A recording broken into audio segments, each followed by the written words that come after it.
तीन कृषि कानून बिल रद्द होने के ऐलान के बाद भी किसानों का आंदोलन थमता हुआ नजर नहीं आ रहा। एक तरफ पीएम मोदी ने देशवासियों से माफी मांगते हुए किसानों से घर लौटने की अपील की है, तो वहीं दूसरी तरफ किसान भी प्रदर्शन स्थल से वापस घर लौटने को जरा भी तैयार नहीं है। इसी कड़ी में शनिवार को सिंघू बॉर्डर पर किसानों की कोऑर्डिनेशन बैठक की गई, जिसमें किसानों ने अपनी आगे की रणनीति का खाका तैयार किया। इन सब के बीच 22 नवंबर को लखनऊ में किसानों की होने वाली रैली से लेकर 29 नवंबर को संसद मार्च तक के मुद्दे पर भी चर्चा की गई। वहीं किसानों के इस कोऑर्डिनेशन बैठक में शिव कुमार काका, दर्शन पाल और योगेंद्र यादव समेत कई नेताओं ने भी भाग लिया।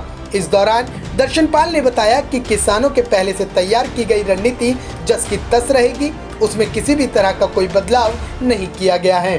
फैसला है कि जो हमारे प्रोग्राम है 22 का, 26 का और 29 का लखनऊ जो रैली है वो ज़ोर शोर से होगी। 26 की गैदरिंग मोर्चों पर ज़ोर शोर से होगी। पूरे देश में 26 को मनाया जाएगा एक साल पूरा, और 29 को हमारा जो ट्रैक्टर मार्च है वो रहेगा ऐसी जैसे था। सो इसलिए आंदोलन इसी तरह जारी रहेगा।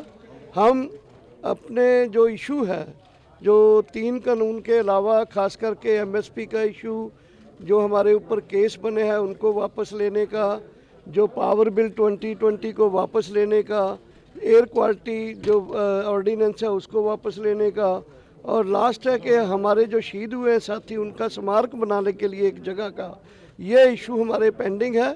इसके लिए हम आशा करते हैं कि सरकार कोई ना कोई मीटिंग बुला के जल्दी इन इश्यूज़ को भी हल करे। आंदोलन हमारा उसी तरह से जारी है। वहीं दूसरी तरफ किसान नेता शिव कुमार काका ने प्रधानमंत्री के संबोधन पर जवाब देते हुए कहा कि शायद प्रधानमंत्री ही समझ नहीं सके तो वो किसानों को क्या समझाएंगे। इसके साथ ही शिव कुमार ने कहा कि किसान जब तक सरकार से पूरी तरह से बात नहीं कर लेगा तब तक वो इतनी आसानी से वापस नहीं लौटेगा। इतने आसानी से नहीं उठाया जा सकता। आंदोलन पूरा जारी रहेगा और टेबल टॉक जब होगी तो उस पर यह है कि 700 किसान। सबसे बड़ी बात तो मुझे ये लगी कि प्रधानमंत्री इस देश के, दुनिया का सबसे बड़ा लोकतंत्र है हमारा देश, और इस गौरवशाली देश के प्रधानमंत्री को ये बात समझने में 14 महीने लग गए।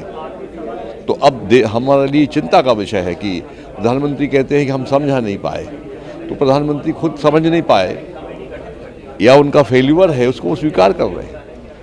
बहरहाल 26 नवंबर को किसानों को प्रदर्शन करते हुए एक साल पूरा हो जाएगा, लेकिन इन सब के बीच किसानों का हौसला जरा भी डगमगाता हुआ नहीं दिख रहा। ब्यूरो रिपोर्ट, नमन सत्य न्यूज।